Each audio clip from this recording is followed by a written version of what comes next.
Oh my God. Got it. All right. Connecting to Nice. streaming. Setting up the meeting. Mm-hmm. All right. Okay. There we go. Okay. All right, we're on. We're live. Hello, everybody. Hello. So today is well, I'm Jen. It's Kristin. I don't know which side she's on, but welcome to the Antidote. This is our favorite weekly chit chat with us, and today we have kind of a spitfire. And first of all, we usually have time to sit and chat, and we did a little chitty chat before this to talk about what we want to discuss today. And this is going to be a little interesting today because it's about like stepping into your power. And it's a good one. It's a good one. You know what? It's funny. You just really, I think, a great way to start this off. It's funny when you said Spitfire, just honoring. It's funny. I was watching. So I'm a very huge fan of World War II lady pilots and everything that comes with. And sometimes when I definitely feel a little like, what the F am I doing with my life? Just quite frankly, being told, I think the greatest way to sock me kind of out of my own system is I always fall back to right now. I'm like reading 52 Women in Science and just seeing kind of what women accomplished, back in the day with about half the resources and faculty and support that we have, today. And it's kind of the same with World War II pilots. And so I know just a brief history, I promise to land this plane, but women in World War II, they volunteered. It was called WASP, the American unit. And what they did was, they flew thousands of planes to pilots, but more importantly, they trained. They were some of the best pilots in the world. There's a documentary on Netflix I highly recommend called Spitfire, and one of the women she's still alive, and she did 1,000 flights, like 1,000. No shit, that's awesome. It's like pretty fucking sick. And really, again, it was voluntary, like minimal pay. Mm-hmm. They were constantly chastised by the men. They weren't recognized. It was a civilian unit. Like a lot of them died too, because it was still being shot down. And so just when it comes to like stepping into your power, this is where, I always think of these ladies because I go to myself, okay, like now in putting into perspective, like we do have resources, we do have community. There are still struggles. I'm not acknowledging that there isn't, but I think it's kind of channeling that same, like, I don't give a fuck resilience that they had, in the sense that they were so damn determined to just, and they didn't give a shit about labels or about, it was for a bigger mission and purpose for their brothers, their sons, mostly their husbands, because they were not that old. Sons, I take back. But, it's just recognizing that. I think, especially lately when I've been really hard on myself and questioning myself a lot, I almost have to go like, okay, wait, like, where's the fire? Like, I think that's the part that now I have to give myself permission back to give myself and just be more fiery, be more, unapologetic, be more, not giving a shit what people think, and that is especially, I would say, family for me personally. And all the voices kind of my past, because those are the ones that fucking haunt you. So just to round that out, I think just to start it off is like being unapologetically fiery and like really firing yourself up, I think is for me now such a priority. Like it's a huge priority that I haven't cheerled myself in a way that I'm like, okay, like what the fuck did these Spitfire ladies do? I'm going to emulate that, Show them your... Oh my goodness. Yes. So I actually This is what I love about her, because she takes the shit serious. Yeah, I do. Love these are real. I do. And I also, here's another one. Okay, wait. Look, Oh yeah, you can't see it. Oh, yeah. So that's this awesome. is a frequency. Can you, the one for the frequency is based on an actress who actually she was at the time deemed too pretty, Hedy Lamarr, and she invented what we now know as Bluetooth. So, Awesome. and it was called frequency hopping. So we have Hedy Lamarr to thank today for even this conversation. Yep. Again, another woman who just didn't give a shit about, and was told she was pretty and go get war bonds. So yes, I am a diehard scientist, pilot lady fan. I love that about you. Yeah. Like, I have like girl power. For like cycling. It's like right above my sock line when I wear my cycling socks. It's like GRLPWR. Yeah. And one of my best friends, she has one too. So we have like matching ones. Nice. Girl power. That's very cool. That's very cool. Yeah. Yeah. I mean, to echo exactly what you're saying, it's like just being in our own power. Yep. But sometimes being in our own power is like the death of us, because we are such powerful women. We are so knowledgeable of what we need, what we want, what we desire. Mm-hmm. But then the other side of this is how we destroy ourselves, the inner talk, the messages. I mean, I was just telling Kristin, I'm like, if literally somebody could hear the shit that I tell myself, you would cry. You would cry. Like, I am going through a crisis right now. Like, I am lifting more. I'm in a heavy training block with cycling. I'm getting bigger muscles, because this is what you do when you lift heavy. My weight's going up. So any woman, you know what that's like. Past issues that I have is body dysmorphic disorder, BDD. And my BDD instantly kicks in. And when I see numbers on the scale that do not jive with what I think is appropriate for my body, instantly panic. And I want to go into like, I need to like starve my body. I need to do this, like all these horrific things I did when I was like 17 to be like part of the cool girls, because I was always bigger than everybody else. Like, I'm 45 years old. Like, why the fuck am I doing this? Why am I hurting myself? Like, why? And you have to stop yourself in that moment. Like, it's horrible. It's horrible. Like, literally wrote an email to my doctor, and I'm like, this is what's going on right now. I am not well. My brain is out of control. And that's the adult side of me, to know that like I am spiraling out of control, like Snooki from the Jersey Shore. Like, I'm reaching out, I need help. And I love her. She wrote me back literally on Sunday, and she's like, girl, stop stepping on the scale. Stop what you're doing. Eat your damn carbs, work out, have fun, go biking. It's okay. Yeah. It's okay. And like, literally that moment, like, this is one blip in your lifespan. Like, this is like 0.001% of your life right now that you're having a crisis over. Like, fucking stop.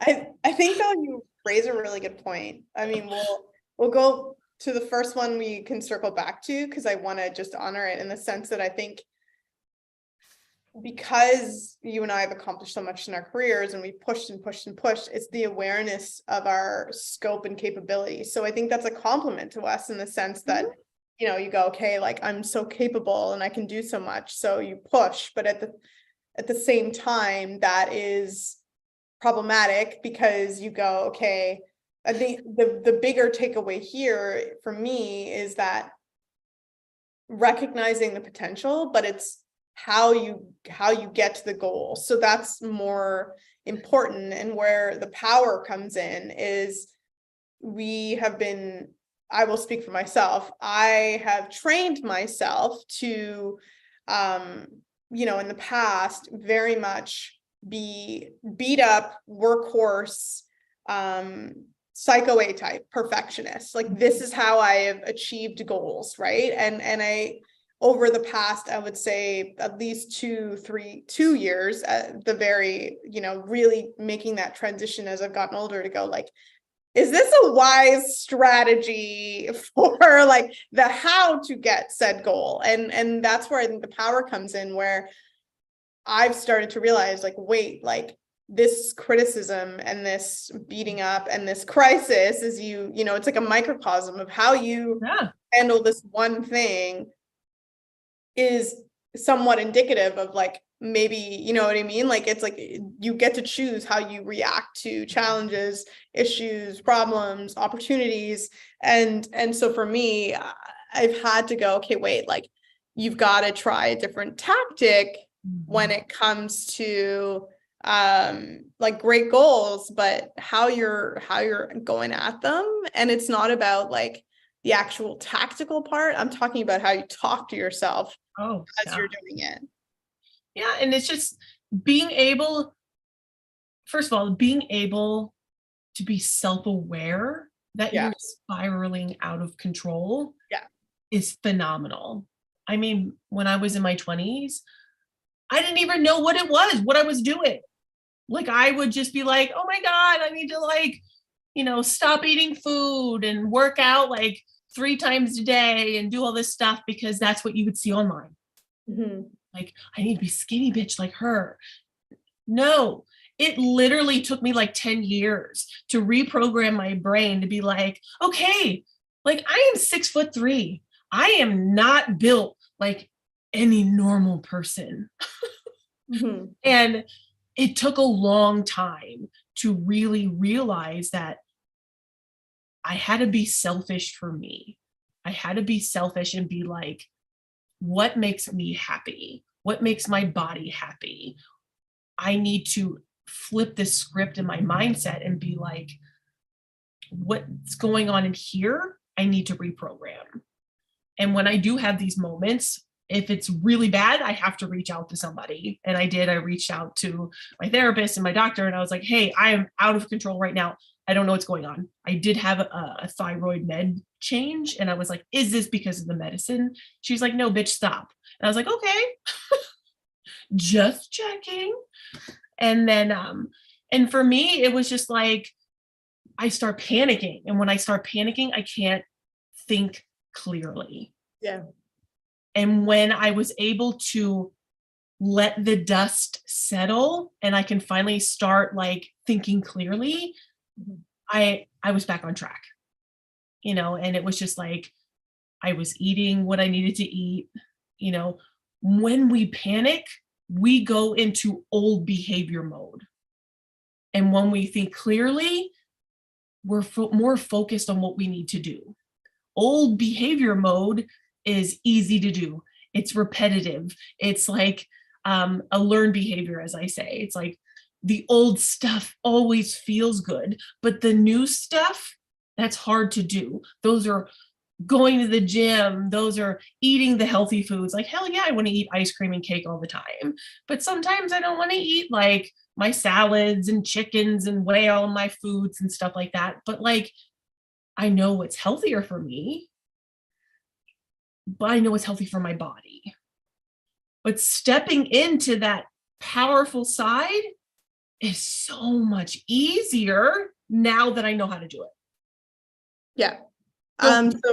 So exactly, like, I think that's the part. It's like, you have to teach yourself. So for anyone out there who's like, okay, this is like, how do you teach yourself to be more self-aware, right? Because that's the crux of self-awareness. You go, okay, wait, like, I didn't even know I was aware of this and conscious of this, and it's been running, and how do I know this? So the best way to do this is, Gay Hendricks has something called, it's like a 20-second exercise, and it's a game changer. And what it is he calls it the recognition of genius zone. It's a genius zone, a genius move is what he calls it. And when you're in that position where you recognize the panic, You just recognize it. So the other day I was chatting with a recruiter and she was like, so your LinkedIn, and like, it was not where it needs to be. I was like, okay, like not my favorite moment. And in that moment I panicked because I was like, oh my God, I'm going to have all this stuff to do. And I've worked so hard on this, and how am I going to do this? And I don't want to screw this up because I'm going to send her my resume. Just a tirade of just like terrible, because she's like, send me your resume. I know people. And then I'm going, oh my God, I have to interview. I have to, like, I just panicked. And in that moment, Gay Hendricks will say, okay, what are you trying to control? And for me, it was like, I'm trying to control that I look good. I'm trying to control, like, and you don't have to have an answer for what you're trying to control, just acknowledging that you're trying to control a lot of times performance or whatever, just acknowledging that you're trying to control something. And then you commit and go, I consciously let go of trying to control this. I fully accept that there are things that are outside of my control. You just pause it and go, okay, I got to let this go. I don't know how this is going to go. I let it go. And after that, the question is, what can I do in this moment that's positive or loving and going to get me where I need to go? And that's all you got to do. It's literally a minute. And it is at first a little painstaking because you're like, well, why do I have to consistently, like every time I have a panic? But I can tell you right now that as you start to do it, when things come at you, you're like, well, I can't control that. I let that go. What do I, it's like, it literally shifts your focus. It's in the moment. It's your genius being utilized in every essence, because now you're not trying to control a situation. I have no idea who these interview. I have no clue. I can't control it. So I'm like, what can I do? Okay, I'm gonna go research LinkedIn, which is what she told me to do. That's the only thing. But before that, I'm even gonna go listen to some Enrique Iglesias and enjoy myself and have a good time. Like that's that's how you raise your consciousness, because you're present and you're going, okay, I'm peaceful, and now I'm gonna go do this thing that helps. Like that's what it is. It's not, I'm going to meditate for 20 hours in a mountain and raise my consciousness. Like that fucking works for like, great. But that's what I think is not getting you anywhere. It will for like, a day. Or like, I'm going to do weed and yes, you'll have some good experiences, or like ayahuasca trip or something, 1,000%. But that's how you actually change your body chemistry, your awareness of self, because you were so present and listening to what the fuck is going on, like what you did. And you're like, wait, I'm overreacting. I know I'm upset, but you didn't judge yourself for it. There's no judgment in what the genius, there's no judgment. There was none. And you're like, okay. That just is. Fear will be there. It's not going to leave us. Yeah. We judge ourselves so hard for fear. We do. Yeah. Well, it's like sometimes we just need that like reality check and that quick hit of inspiration. Like I had that reality check when I looked in the skin. I was like, damn, bitch. Yeah. Like, what the fuck? And seriously, I thought like someone else was like standing on the scale.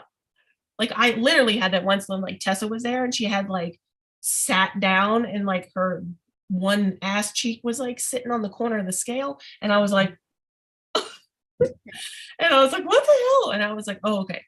But like literally had that moment. But we need that, like those moments sometimes to like have a reality check.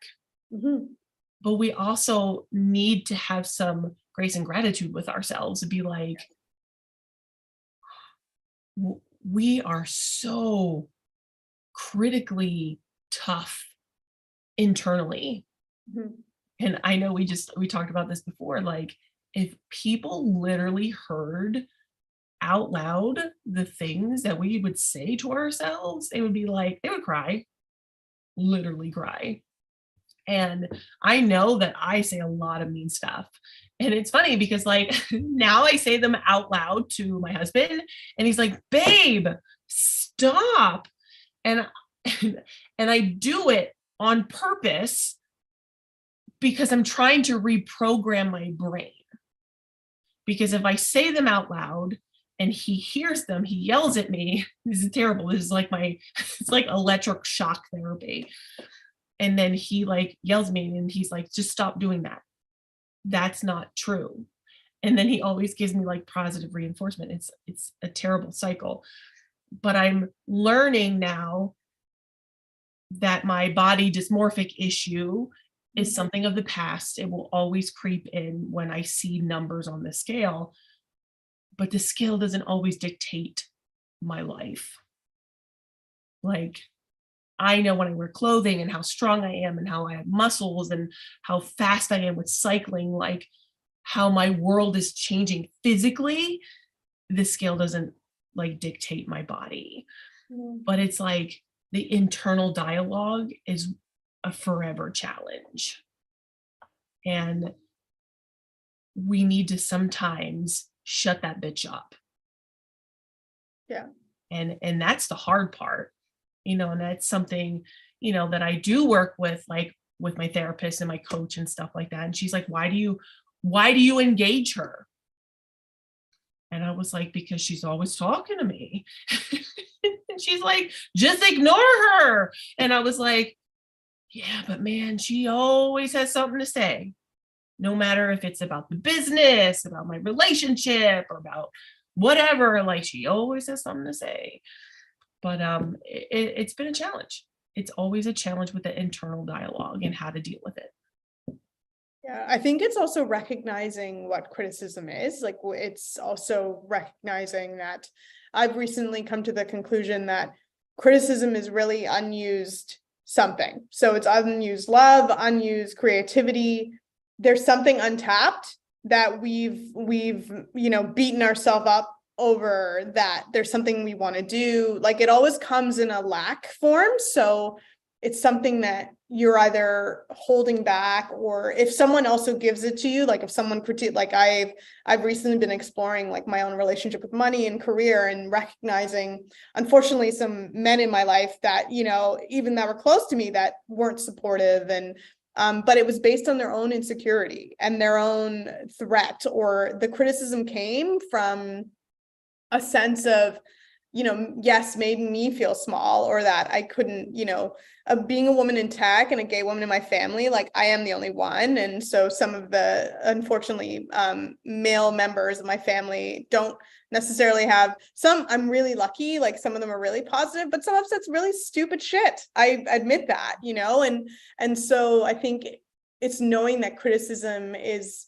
something that is unused. Like, it's completely unused energy, and it's absolutely unnecessary. Like, that's the other part too. Like, criticism is used as a tactic to fix, but it's not a great tool. Like, it's a fucking stupid tool, to be honest. Like, I'm going to be that frank about it, because there's constructive feedback and there's constructive like analysis, right? Versus like, if someone's excited about someone and critiquing it for that, or they're winning and you critique it, or and I think now the point is that I'm also not gonna, I used to judge their critique, and now I realize it's just insecurity and it's a threat. So it's not actually and that's hard to do. Like, I'm not like perfect at it. I'm not going to be like, they were insecure. Like, I don't do it every fucking time. Like, no way. But it's acknowledging that a lot of the times it's nothing personal. And also,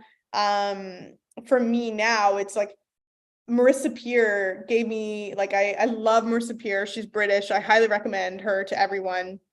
And this was actually for romance, but she said, instead of waiting for the compliments to come from other people, like, why don't you just start like, what are the compliments that you want to hear, and like say them to yourself? Like, and I was like, that's the most fucking powerful advice ever, because you're not like going like, oh, is someone thinking I'm pretty, or is someone thinking I'm smart? If you're saying it to yourself, you're no longer reliant on another person to do it for you. And it's literally giving yourself permission to acknowledge all these great qualities about yourself. So I think for me, it's been like, oh, wait, if I've been using criticism as a tool to achieve what I want, and it's literally made me, rip myself a new one where it would bring people to their knees and tears if they knew. And I would never talk to anybody the way I speak to myself. So, I think to myself, like, I listened to Rachel Platten's song. I highly recommend it. She's written a new one for her daughters. First of all, everybody grab a Kleenex, for God's sake, get ready. But the way, like, even she is a singer, it's kind of amazing to see the progression. She's done the fight song, like that was her very like, this is my fight song, this is whatever.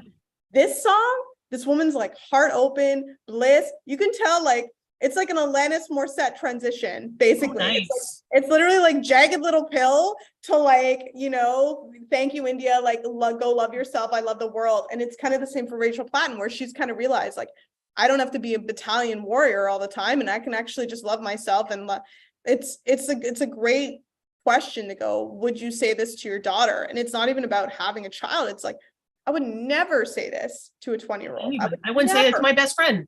Yeah. I wouldn't say it to you. Yeah. Like, why do I need to say it to myself? Not to interrupt. Like, go ahead. No, but go on. Yeah, I was done. So by all means, yeah.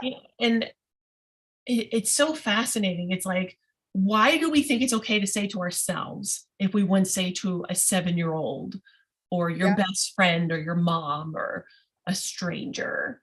Like, how we literally think it's okay to like tear ourselves to shreds when we like coach others, or we're a boss, or we're a mom, and we're all these things, and but we're like ripping ourselves apart. Like, what the fuck? Like, it drives me nuts. And it's so funny, but I think sometimes it shows us our growth as humans, as women, and whoever you identify with, or as coaches or leaders or and stuff like that. Like, I always say I'm not perfect, and I'm always learning and growing every day. And when I do have these moments, like I'm not a journaler, but my journaling is very weird. I do a little bit mind mapping in there. I love to draw pictures, and I'm very artistic-y when I journal. And I went into my journal book, which is really cool. And so I pulled out my journal when I have my moments, and I was like, why am I feeling like this? What's going on? And truly why I was having these negative feelings is Mother's Day was coming up. And this was the first Mother's Day without my mom. Am I having like deep-seated emotional feelings about it? Am I like, is there like external stuff going around? Like, is there like some kind of drama going on? Like, I was just trying to like figure out the pieces. It's almost like a puzzle. You can't see the picture. You're trying to put the puzzle together. Like, what's going on that I am like projecting this negative feeling towards me, but something else is really causing this anxiety. And there was just a lot of stuff going on in my life. Like, we have good things happen. We have a new baby in the family, and we were just asked to be godparents to a beautiful child, and all these exciting things. And I'm like, I have all these good things, and then sometimes I feel like I'm not worthy to have all these good things, that I need to like destroy myself somehow. And it's so fascinating. Psychologically, the therapist side of me is like, why do we do that? Like, why do we feel that we need to tear ourselves down? Like, do we need to always be at ground zero? No, we can always climb the ladder and be okay. Like, be up. We don't need to destroy ourselves and start all over again. And I was feeling like I was climbing the ladder, and I was getting to good spaces, and I was like, oh no, girl, you don't deserve this. You need to be back down. And I would destroy myself. And this was like an old Jen pattern. And I was telling George this. I was like, I was having a moment. And he's like, yeah, you were, girl. This was like in my 30s, Jen. And I was like, I recognized it. I reached out for help. And I was able to like kick the pig and be like, no, this is not going to happen. And it was so funny. I was able to flip the script quickly and recognize, with the journaling, with reaching out to people, that this, I call it like an episode, was like a day. Old Jen, months, literally months. And for me, that's huge. That's like huge progress to be able to be like, I'm having a moment, like to be able to recognize, the internal dialogue and being able to process it now. And I always say, like, as an adult, it's hard. We were given learned behaviors from our parents, the do's and the don'ts, and what's right, what's wrong, and this, that, and the other thing. But as we distance ourselves from our parents, and some of us go to college, trade school, some of us go right in the working world, we have to adult ourselves. We have to touch that stove to realize it's hot. We have to learn things for us. And when we're learning all these new things, we have to learn what's good for us, what's bad for us. And sometimes those stories are bad, sometimes those stories are good, but these are all learned experiences. And that inner dialogue that we have will never be lost. It's always part of the journey. It's like, I always would say, well, that was just old me. Well, old me is still a part of me. I will respect her. I will honor her. But I was like, bitch, sit down. Like, you are not like coming present to the moment. Like, I need to like sometimes bitch slap her and be like, nope, I respect you. I love you, but not right now, honey. Like, and that's a hard part sometimes, to be able to like bitch slap your old self and be like, not today, Satan. Not today. Yeah. I think that's where the power comes from, though, when you start to become aware of your own.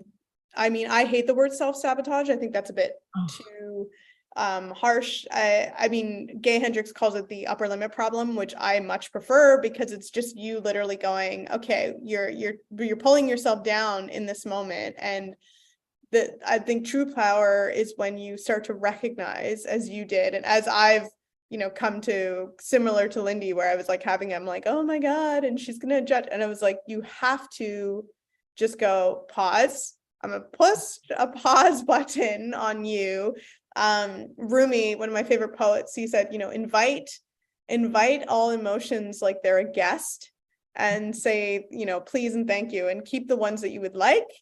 And then, quickly escort out the ones that you don't want, but they will exist. You are a yogurt parfait of emotions. It's a fact. And this is where I was saying this to Jennie, which has been, I think, a breakthrough for me, is I have always thought myself less than because of my insecurity. So because I always felt like I was insecure, or I questioned myself, or I've doubted myself, and then comparison being the worst, in the sense of going, well, this person has achieved this because they're not insecure, or they're not fearful, or they don't have the same self-doubt. So obviously there's something wrong with me. So then I created this kind of pattern in my brain and story that because I am insecure, that there's something wrong with me, which of course I do have to now reference Idina Menzel, because it just recently blew my mind and I had to laugh, because I was doing dishes yesterday and Idina Menzel has just, come out with a new song, and This is the Let It Go? This is legit like the same Idina Menzel who's like Queen of Broadway, fucking exactly. Let It Go, like amazing woman, like beyond, like every award, blah, blah, right? And I saw an interview with her and she was like, I was really worried that I was going to let the kids down. And I'm going to myself like, oh, lady, like what? And she's like, like, I don't know, like my outfit, and she's like, then I just had to like make peace with it. And, I'm going to myself like, this woman's like a fucking powerhouse. Like I'm there, I'm hearing her say this.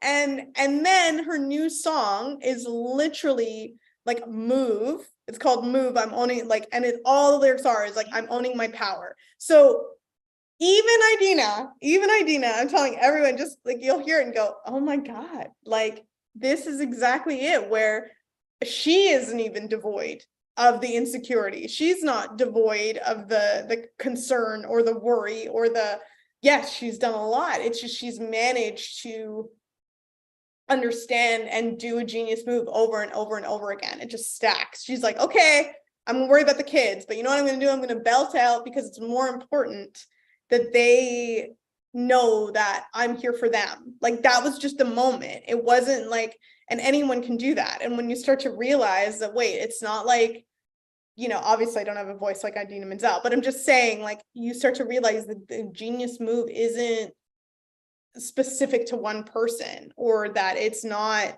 like anyone can have that power. It's just, you have to train it in your brain. It's not something that comes naturally. That's the other part. I thought, oh, like they're naturally confident. I mean, that's been going around a lot lately, but no one is naturally confident. You have to train it. That's all it is. It's like, no one has a leg up. It's just, they're all worried. They're all nervous. They just have trained better at managing the worry, at managing they're just a bit more trained. It's all it is. Yeah. So here's a question for you. When you're confronted with an issue like that, or, you know, something arises, like, what are your coping skills? Like, what do you do when shit hits the fan in internal dialogue or something that stresses you out? What are your coping skills?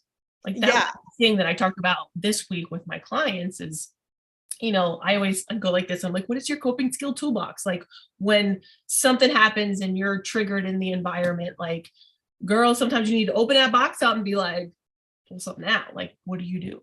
Yeah, I think recently I will pause. I think that's been a game changer. So I'll go like, okay, pause. And then also recognizing that there's probably a good chance that I am catastrophizing this. There's like a really good chance. And from there, if it's really bad and I'm going like, I can't, like I'm stressing out, I'll actually go for a run. I'll meditate. If it's really bad, like this is if it's like, oh my God, I don't want to look at this. I'm stressing out because I'm not going to make good decisions. I won't. I won't do it. And the other part that, recently I've taught myself and learned is, and recognized is, I am an avoider like nobody's business. So all of a sudden I'll start to clean my house. I'll try and I'm like, okay, but you actually need to do the thing that scares you. So the next thing that I learned from Oprah is she's like, what's just the next step? Like, don't worry about don't worry about, you know, how this is going to, I'm a strategist. So I'll try and like stack everything. So I guess a part of, to answer your question, kind of circumventing that is, I've been more identifying what I'll do to like fuck myself up. So it's almost like, I think that is key, because when you start to go, okay, so you're now cleaning your house. Okay, procrastinating. You're now like, it's like identify the habits that go, okay, is this going to get you where you need to go? Like, this is upsetting you.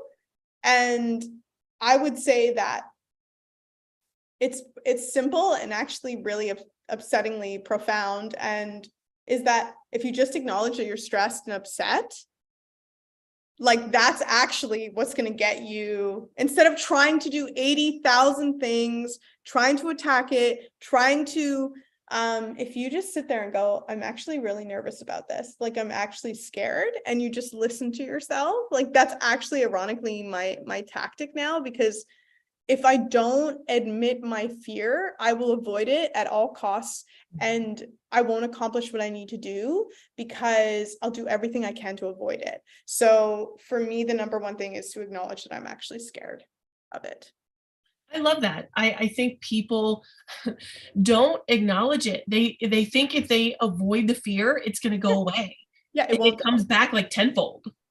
Yeah. Because it's like, oh, you know, if I avoid the scale, it's going to go away. No, bitch, it's still sitting there, you know. And yes, I'm a little OCD and with my weight and my measurements and stuff, it's part of my training, and I need to do these things, and it's connected to my Whoop and my Apple and like all these things I have to do.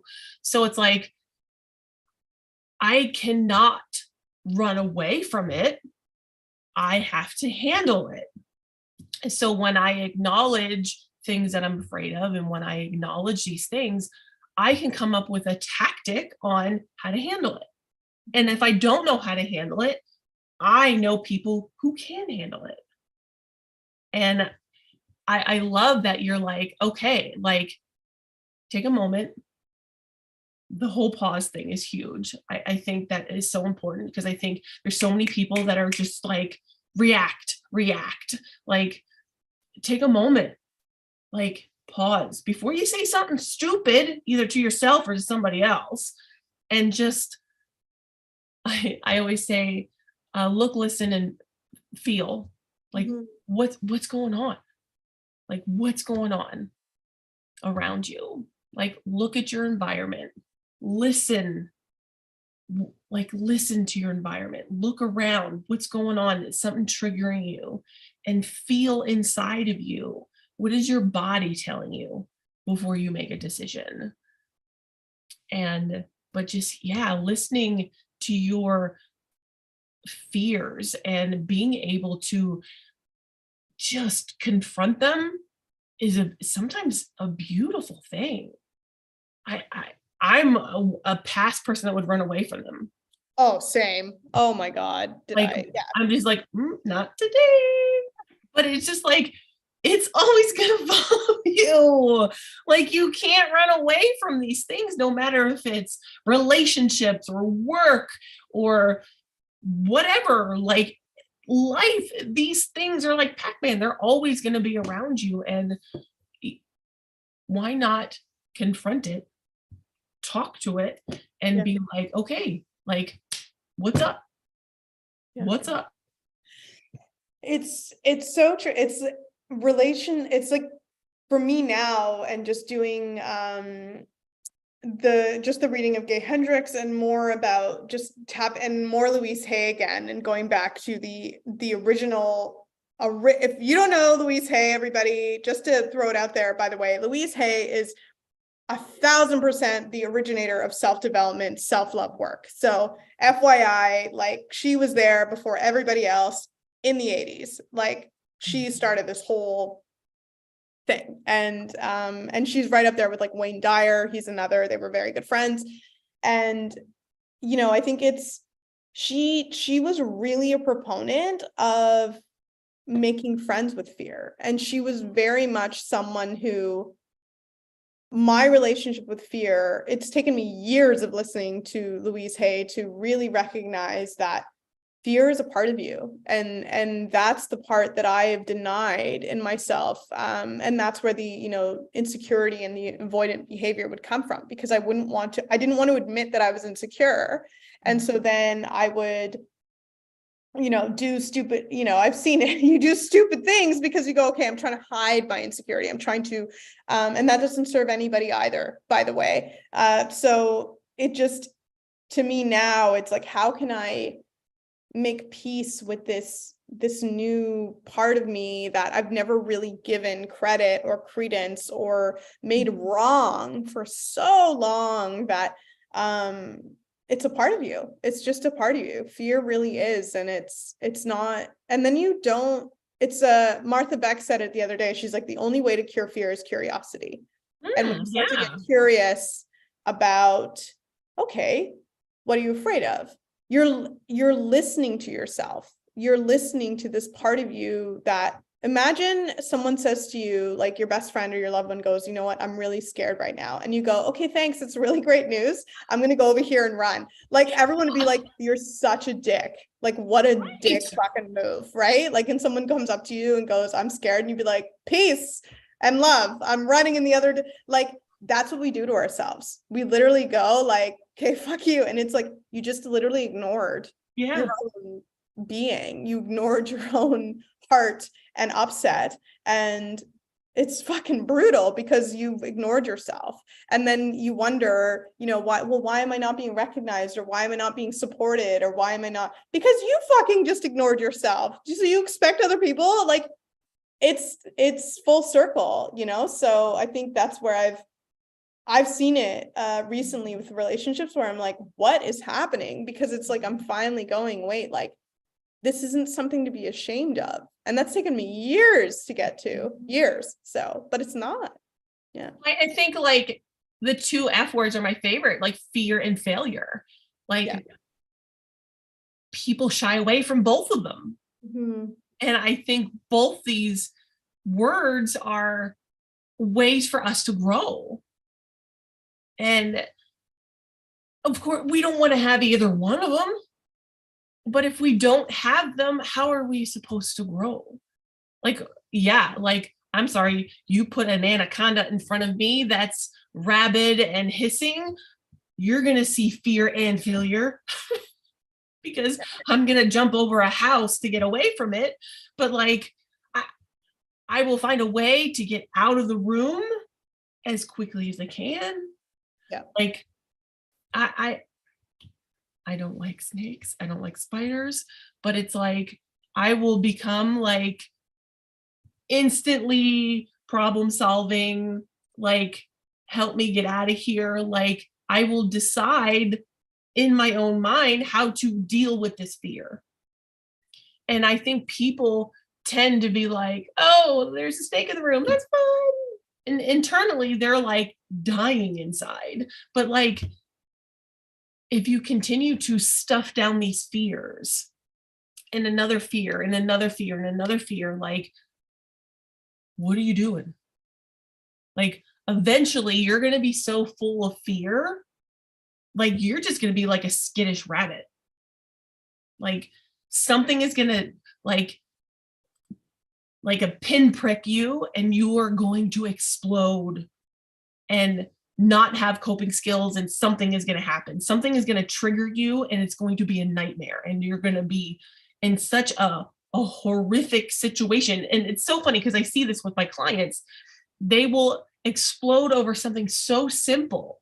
Mm-hmm, mm-hmm. And it's like, well, my husband didn't do the dishes.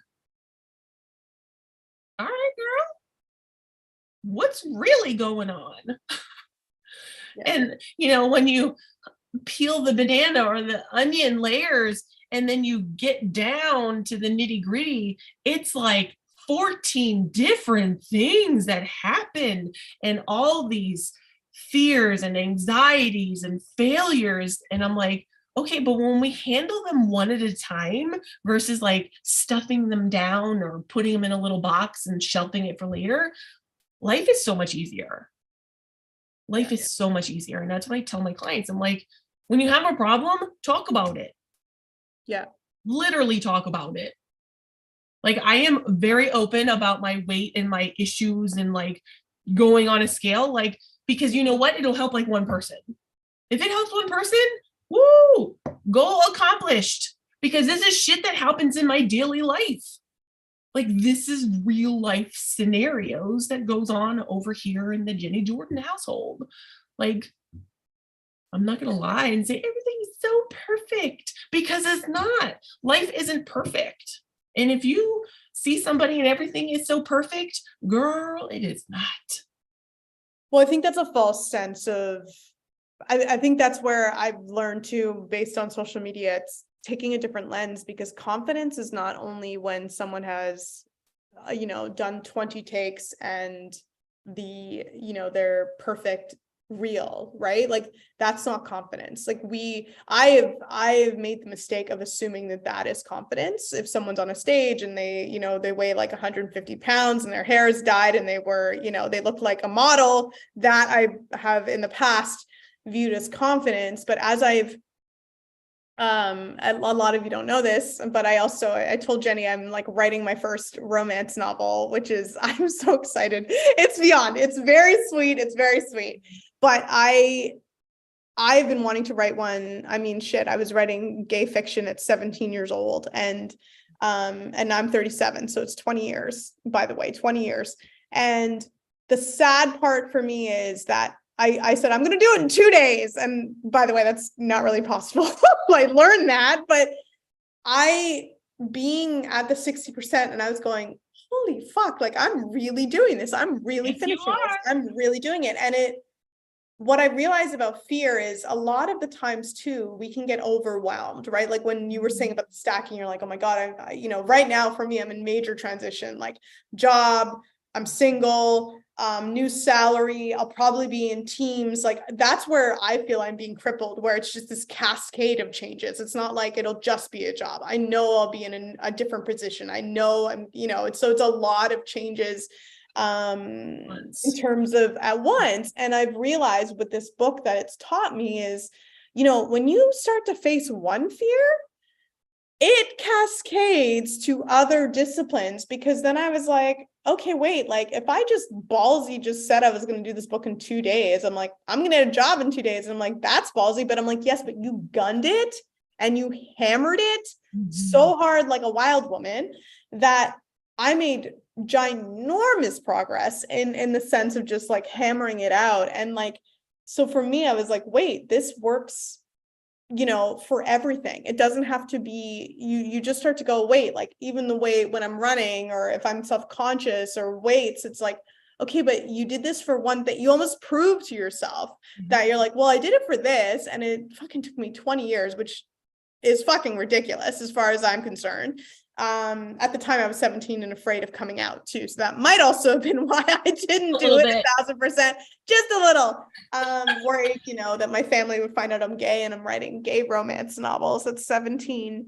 That would have been a good indicator, but I definitely, you know, so I think it's like when you ask about how to like manage fear, like when you asked me that, I think that's been a new trick in my basket where it's like, wait, if you really tackle something that scares the shit out of you, and maybe it's not the thing that scares you the most, but you do something that's like equally is like, wow, okay, I really am proud of myself. You start to gain the confidence to tackle. So that's the other thing too. So maybe there are things like if you're, you know, wanting to get divorced, you're like, Jesus, like that's a big one. Or, you know, there's like, I want to leave my job.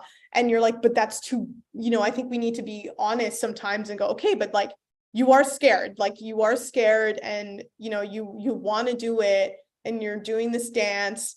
Maybe it's better to do something ballsy to like prep yourself up. Like, that's what I would say about goal orientation now, which is different is, you know, you want to do this thing, you're scared, but do something that is going to support you and make you feel confident so that you can like be ballsy, because that like it'll just perpetuate your confidence. You know what I mean? So it's like sometimes trying to attack the one thing that scares the shit out of you the most might not be the best plan, but do something that like really effectively goes like, wow, I fucking did that. It will give you the confidence to go, okay, I can like handle more. I can manage more. It builds your coping skills. So that's what I've had to, and the last piece too is, as I'm saying this to you, has made me realize like, I'm not beating myself up anymore because I'm congratulating myself for that fear. So I'm going, hey, great fucking job. You're just literally going to finish this thing and put it on Amazon, Kindle, you know, it doesn't, you know, it gives me credit. So I'm no longer criticizing myself or not having tackled this other fear that's like eminent in my brain, you know? So it's a different way of doing it, which is interesting. Yeah. First of all, congratulations. I'm so excited for this book. Oh my goodness. Thank you. So sweet. Thank you. Yeah. It's exciting. You know, it's like new fear unlocked, like creating such a beautiful experience for all of us to read and engage in. And it's almost like escapism for all of us. But and it's also like having the ballsy and the confidence to do something that you love. Yeah. You know, many of us who are like, you know, I want to write a novel. And I was like, yeah, first of all, I would love to write a book. And I always tell you like I have like the concept of writing a book about mental health animals, which I think is super funny. And I have all the pictures and this and the other thing, but like literally don't know how to like put all the puzzle pieces together, like how to write a book and how to illustrate it and all this other stuff. Like for you being able to do that is amazing, and have the confidence and the skills and the knowledge and publish it, and like fucking amazing to be able to do that. And so it's like, congratulations. Oh my God, thank you. But it's like, yeah, it's exciting, you know, and from one moment to another, like do it, like exactly. Support, like yay. And the most important thing is that we cannot be stuck in that fear cycle. Mm-hmm. You know, and I think a lot of women do like, oh, well, I'm a mom. Sorry, I have like something stuck in my eye. Yeah, like I'm a mom, or, you know, I'm married, or I'm a woman in leadership, and or I'm an athlete and I don't have time. And I'm like, bitch, make time. Like, make time. And that's such a huge like misconception that we don't have time to do the things that we love. Yeah. And I was just telling George, and we were talking about hobbies and things that we love to do. Like, George and I love hot rods and cars, and that's like a thing that we do outside of like fun stuff, and he's like, what are other hobbies that we have? And I'm like, well, we love to travel, we love to go hiking, we bike, and I love to paint my nails. Like, this is this creative outlet that I have. And I love to be artistic, and like, don't forget to do these little things.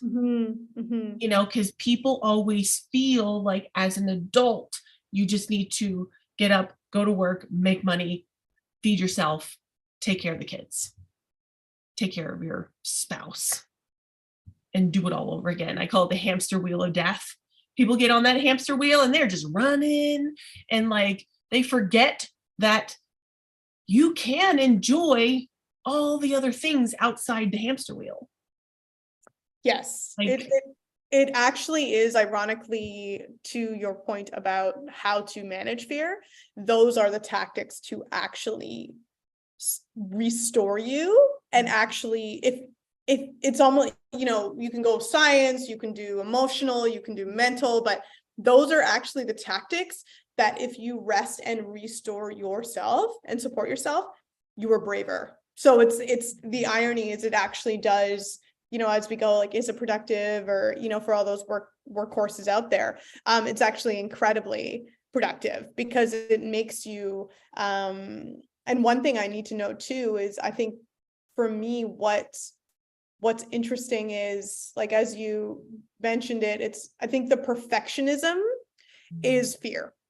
I don't care what anybody says when they're like, I need to get it, like, that's I am a walking perfectionist. I know it. And it's fear. It's a means to avoid something because I'm like, well, it's not good enough. And it's fear. Like, it's no matter what. And being in my career and now where I am and having this book, I've tried to write this book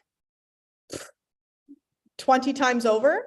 I've written scripts that haven't seen the light of day yet. Like, it's not like this was my first kick at the can and it was like, oh, good, I have something. This is probably my 20th try. And I would say that what I'm learning now, as I'm 37 and fully respecting people who are in their 50s and 60s and 70s, and literally, like, Martha Stewart, for God's sake, is going to be on Sparks Illustrated. Like, that's crazy town. And she's putting that.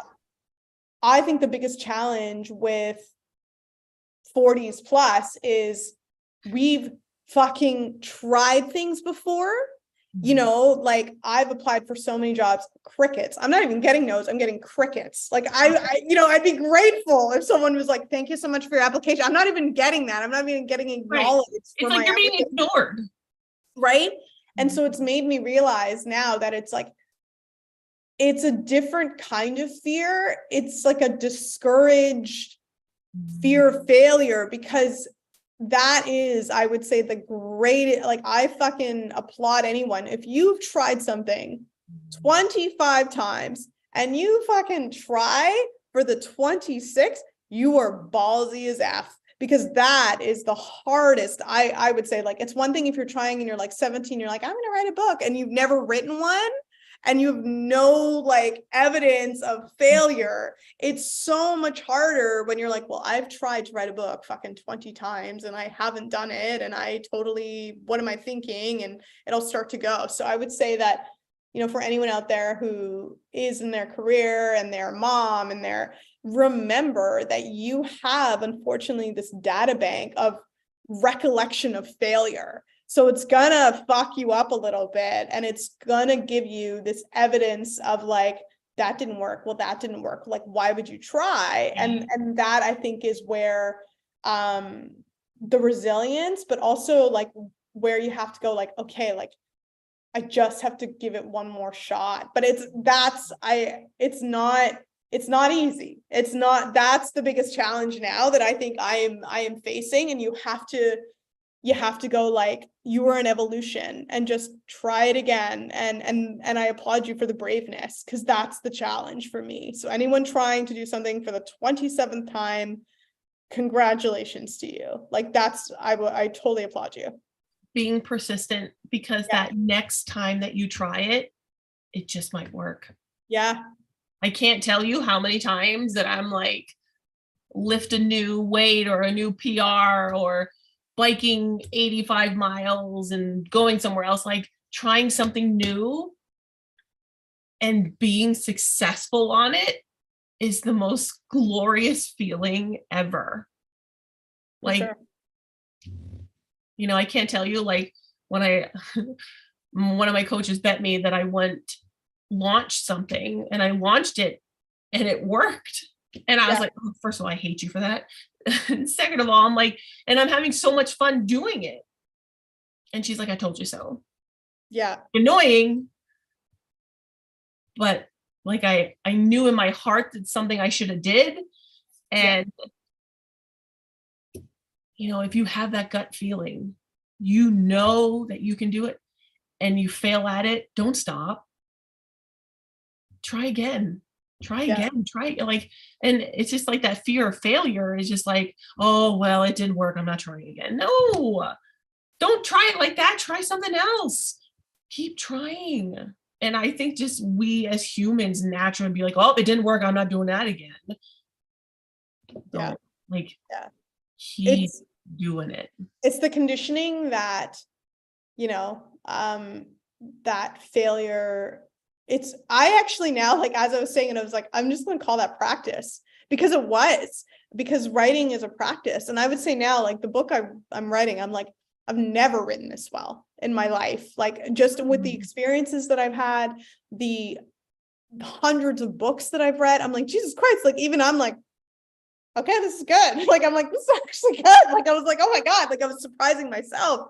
I never would have written like that at 25. I never would have written like that even 4 years ago. So it was all practice. It wasn't in vain. It wasn't, it set me up. The story I'm really proud of. Like, it's like, I'm going like, what? But so it's just sometimes it's practice and acknowledging that, I needed it, and that it's technique, and it's you're allowed to learn it. You're allowed to suck at it. You're allowed, you know, to, it's just silly that we've set this kind of memo. I don't know who wrote that memo, that it's like, okay, you have to get it absolutely perfect and pristine. Right. The first time you absolutely do anything, it has to be 1,000% amazing. And you're like, who wrote this memo? What kind of memo is this?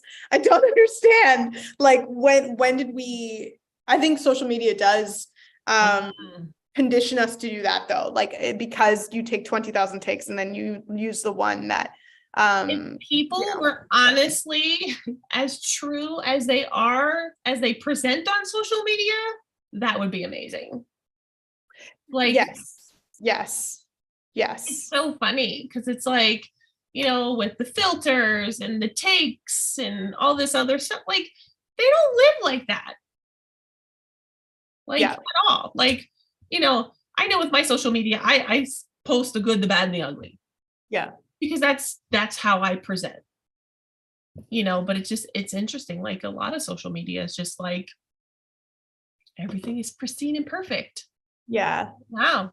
I don't want to work with somebody like that. I don't want like, I want to know the shitty stuff.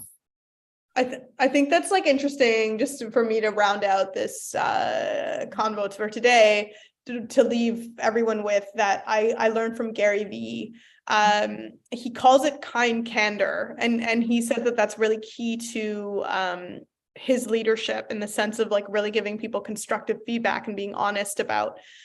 You can be, you know, you can be kind with your honesty and what your weaknesses are, where you need to improve. And I think that for me now, it's like that always needs to extend to yourself, in the sense that you need to, I know that I hold myself to a very, very high standard, but I also have to be honest about how I go about that and how I talk about myself. And like, that's the part I think when you own your power, you acknowledge your flaws, but you don't wrong yourself for them. You go, okay, this needs improvement. It's a kindness. There's an honesty to knowing that you are not a perfect person, but that you're, striving for something. And when you become honest with yourself and you listen and you're not ignoring, I think that's when you're really kind of, because you're just your best friend to yourself. And that's honestly, that's what I think power is now. We didn't really ask that, but I will say that, I'd love to hear your final thoughts, Jennie, on that of what power is. But to me now, it's if you are your absolute best friend, cheerleader, ally, there's no stopping you because you're so loving to yourself. It beats everything. It beats everything. Nothing can phase you the way it used to. Yeah. Yeah, I mean, I echo that 100%. My power is my happiness. My power is doing what I love. My power is my relationships with George, with you, with my clients, with my family, my friends. Like, my power is literally waking up every morning and feeling the grace and the gratitude and the blessings that I have. Like, I know every day when I'm sitting here in this office and when I'm talking to clients, or even when I'm out in public or at my next door neighbor's flag football game, like, it's a blessing. Like, my mom didn't need to have me. It's a blessing. It's just, all of us are a miracle of life, and we're all here for a reason. We're friends. Like, how random. We're not even, you're in Canada and I'm in the US. So random. Like, and that's our power. Our power is our words. Our power is our stance. Our power is our physical appearance. And power is such a fun word for me because literally it's not only our muscles, it's our speech, it's our appearance, and it's a little bit of everything. And I always say, as a woman, never forget that you are a powerful woman. Yeah. Stand tall. Stand tall. Like I always say, stand tall and never let your crown fall. Yeah. Because a lot of times, like, we feel that we are second class, and we get yelled at work or yelled at from somebody, and we put our head down, and when we do that, our crown starts falling. No, bitch, be like a pineapple, stand tall and let that thing hang out. Like, yeah. Yeah, it's exactly, I mean, I love that. It's exactly full circle. It's exactly like those lady pilots, like, go for it, get in the damn plane and fly. Like, don't even, you've got it. Like, you're allowed to be here. You're allowed to show up. You're allowed to be in your power. You're allowed to, explore the skies. The skies, like, that's it. Like, just give yourself permission. That's what they did. So why can't we, really? Absolutely. Yeah. Love it. Okay. Well, this was an amazing session today, which is kind of like a little bit of everything. Yeah. And that's what I love about these sessions is that, stepping into your power is so much more than literally stepping into your power. It's all about fear. It's all about, anger. It's all about, who you are as a person. It's about writing a book. It's about, personal appearance. It's about everything. What is your power? And that's the question I'm going to leave you with today. Is like, what power do you want to step into? And if you have any questions, comments, concerns, always reach out to us on our social media. Ask us some questions. We're always here to learn and grow with you. That's what we do best. And we'll see you